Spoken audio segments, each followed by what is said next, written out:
እሺ አሁን ደግሞ በመቀጠል ስለ significant figures and scientific notation እንመለከታለን ማለት ነው። significant figure ምንድነው? scientific notation ምንድነው? እሺ ስለዚህ ስለ significant figures ስናወራ ቁጥሮች significant ናቸው ሊባሉ የሚችሉት እነዚህን ክራይቴሪያዎች ሲያሟሉ ነው። የመጀመሪያው ምንድነው? ሁሌም ቢሆን non zero ዲጂቶች ዜሮ ያልሆኑ ቁጥሮች ዜሮ ካልሆኑ by default ማንኛውም ቁጥር ከዜሮ ውጪ significant ነው። ዜሮ ደግሞ between two non zero digits are significant በሁለት non zero ቁጥሮች መካከል ያለች ዜሮ ለምሳሌ 101 ላይ ያለችው እቺ ዜሮ ምንድነች? significant ነች። 1 እና 1 ምንድናቸው? significant ናቸው አይደለ? ዜሮ ብቻዋን ግን significant አይደለችም። ያ ሶ በሁለት significant ቁጥሮች መካከል ያለች ዜሮ ምንድነች? significant ነች ማለት ነው። leading zeros are not significant እንደዚህ ሊድ የሚያደርጉ እንደዚህ በዴሲማል ያሉ ቁጥሮች እንደምትመለከቱት ሊዲንግ ዜሮ ሁሌም ቢሆን ዜሮ ነን ዜሮ ቁጥር በፊት ቀርማ ከመጣች እና ሌላ ሲግኒፊካንት ቁጥር ከሌለ ይህች ዜሮ ሲግኒፊካንት አይደለችም ማለት ነው። ስለዚህ እነዚህ ዜሮዎች ሲግኒፊካንት ለምሳሌ 0.005 ላይ ያሉት እነዚህ 1 2 3 ዜሮዎች ሲግኒፊካንት አይደሉም። the only significant number እዚህ ውስጥ ሲግኒፊካንት ቁጥር የትኛው ነው? ሁሌም ቢሆን ነን ዜሮ ቁጥሮች ሲግኒፊካንት ስለሆኑ 5 ነች ማለት ነው አይደለ? ስለዚህ አንድ ሲግኒፊካንት ቁጥር አለው ማለት ነው።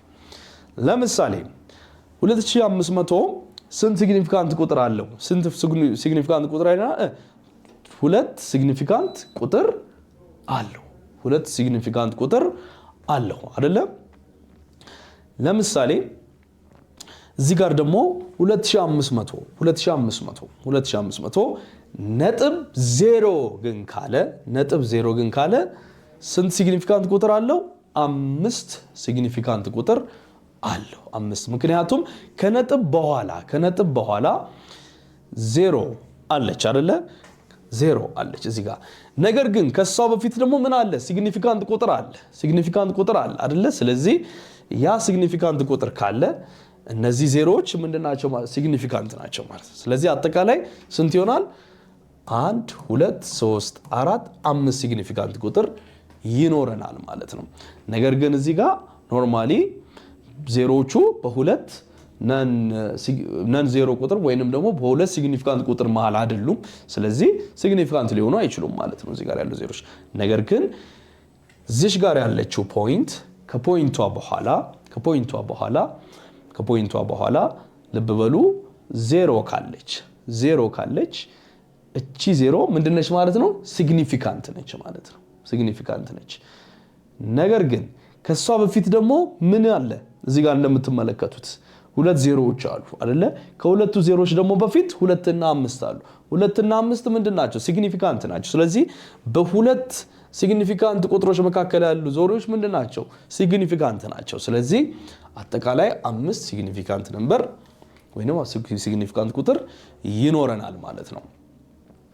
በቀጣይ ደግሞ ሳይንቲፊክ ኖቴሽን ማለት ምንድነው?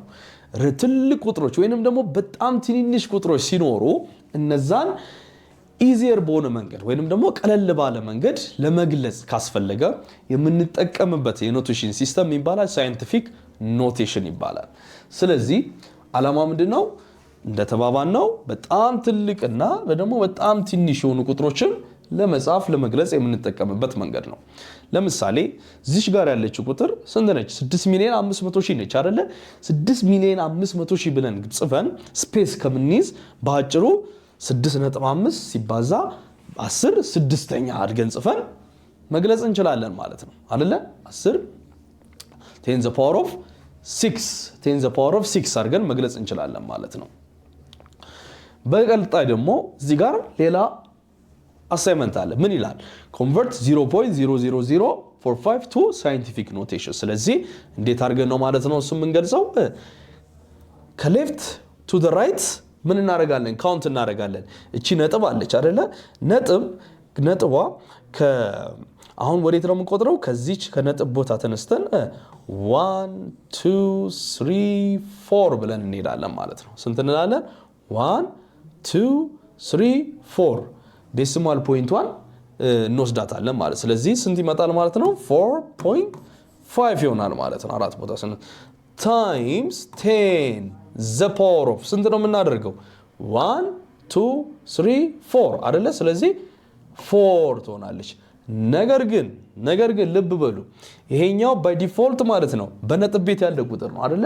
በነጥብ ቤት ያለ ቁጥር ስለሆነ ምንድነው ወይም ደግሞ ዴሲማል ፖይንቷን ቱ ዘ ራይት ስለሆነ ካውንት ያደረግነው በቀኝ በኩል ስለሆነ እየቆጠርን ነው ማይነስ ይሆናል ማለት ነው። እዚህ ጋር ማይነስ ትሆናለች ማለት ነው እቺኛ። ስለዚህ ታይምስ 10 the power of -4 ይሆናል። ይሄ ዴሲማል ኖቴሽኑ ይሆናል ማለት ነው። ነገር ግን እዚህ ጋር ለምንድነው ማይነስ ያላን ነው? ባይ ዲፎልት እዚህ ጋር ፖይንት ምን አለች? 0 አለች አይደለ? ስለዚህ ቱ ዘ ሌፍት ነው የቆጠርነው 1 2 3 4 5 6 ብለን ነው እዚህ ጋር የመጣ ነው። ስለዚህ እዚህ ጋር እንደምታዩት 6.5 ታይምስ 10 the power of 6 ይላል። ዴሲማል ፖይንቷን ወደ ግራ ከሆነ እየቆጠርን ከሄድ ነው ፖዚቲቭ ይሆናል። ወደ ቀኝ ደግሞ የሆነ ከሄድ ነው እየቆጠርን ሄደው ኔጌቲቭ ይሆናል ማለት ነው ቁጥራችን። ስለዚህ ሳይንቲፊክ ኖቴሽኖች ባይ ዲፎልት ጥቅማቸው ምንድነው? ትልልቅና ትንንሽ የሆኑ ቁጥሮችን ኢዚየር በሆነ መልኩ ለመግለጽ የምንጠቀምባቸው የኖቴሽን መንገዶች ናቸው ማለት ነው። ኦኬ ሌላው ደግሞ ሜዠርመንት ሴፍቲ አንድን ነገር ስንለካ ስንመዝን ምን ያህል መጠን እንዳለው አንድ ፊዚካል ኳንቲቲ ካልኩሌት አድርገን ለመድረስ በመናደርገው ጥረት ውስጥ ምን ያስፈልጋል? ሴፍቲ ያስፈልጋል፣ ጥንቃቄ ያስፈልጋል ማለት ነው። እነኚህ ላቦራቶሪ ሴፍቲ ሩልስ ናቸው። መሰረታዊ የሆኑ የላቦራቶሪ የደህንነት ህጎች ናቸው። የመጀመሪያው ምንድነው? ሁሌም ቢሆን ለአይን መከላከያ የጎግል መነጽር ማድረግ። ምክንያቱም የተለያየ ፍንጣሪ ሊኖር ስለሚችል አይናችንን መጠበቅ አለብን አይደለ? ስለዚህ ጤንነት ደግሞ በጣም ወሳኝ ነገር ነው። ጤናችንን መጠበቅ ግዴታ ነው፣ ያስፈልጋል። በቀጣይ ደግሞ ሃንድል ኤሌክትሪካል ኢኩዊፕመንት ሴፍሊ። ኤሌክትሪካል ኢኩዊፕመንቶችን ኤሌክትሪሲቲ የሚያመነጩ ማንኛውንም አይነት እቃ በጥንቃቄ መያዝ ይኖርብናል። አለበለዚያ ኤሌክትሪኪዩትድ እንሆናለን ወይንም ደግሞ በኤሌክትሪክ እንያዛለን። ሌላ ደግሞ ኔቨር ኢት ኢን ዘ ላብ። መቼም ቢሆን ላቦራቶሪ ውስጥ ምግብ አትብሉ፣ መብላት የለብንም። ላቦራቶሪ ውስጥ ምግብ አይበላም። ምክንያቱም የተለያዩ ኬሚካሎች ስላሉ በእጃችን ስለምንነካቸው እነዛ ኬሚካሎች ለጤናችን ተስማሚ አይሆኑም ከምግብ ጋር ወደ ሰውነታችን ከገቡ። ስለዚህ መቼም ቢሆን የላቦራቶሪ የጥንቃቄ ህጎችን ማክበር መቻል አለብን። ከዛም ከነዛ ላቦራቶሪዎች የሚያስፈልገውን ዕውቀት አግኝተን በሰላም መውጣት እንችላለን ማለት ነው። ስለዚህ ውድ ሴት ተማሪዎች በዩኒት 2 ላይ ምን ተማርን? የመጀመሪያው ምንድነው? ፊዚካል ኳንቲቲዎችን በሁለት ይከፈላሉ ብለናል አይደለ? ፋንዳሜንታል እና ድራይቭድ። ፋንዳሜንታል ምንላቸው ቤዚክ ናቸው ብለናል። ድራይቭድ ደግሞ ፋንዳሜንታሎቹን ተጠቅመን እርስ በርስ ካልኩሌት አድርገናቸው ምን የምናገኘው የኳንቲቲ አይነት ምንድነው? ድራይቭድ ነው ብለናል።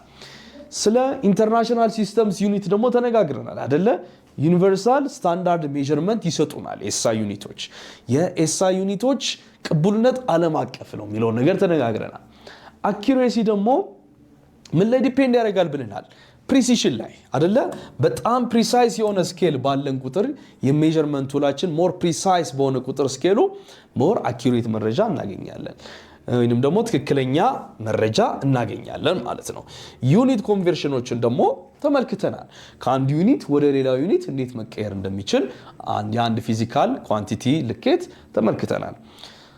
በስተመጨረሻ ሴፍቲ ሜዠርመንትስ ላቦራቶሪ ውስጥ ምንም አይነት ነገር ስንለካ ፊዚካል ኳንቲቲዎችን በምንለካበት ጊዜ መወሰድ ስላለባቸው የደህንነት ህጎች በደንብ ተመልክተናል ማለት ነው። ስለዚህ በዩኒት 2 ላይ ቤዚካሊ ስለ ፊዚካል ኳንቲቲዎች መለካት ስለሚችሉ ኳንቲቲዎች ተነጋግረናል ማለት ነው። ስለነበረን ጊዜ እጅግ አድርጌ እያመሰገንኩ ከዚህ ቀጥሎ ያሉትን ጥያቄዎች ደግሞ እንድትሰሩ አሳስባለሁ ማለት ነው። በቀጣይ እስክንገናኝ ድረስ በቸር ቆዩኝ።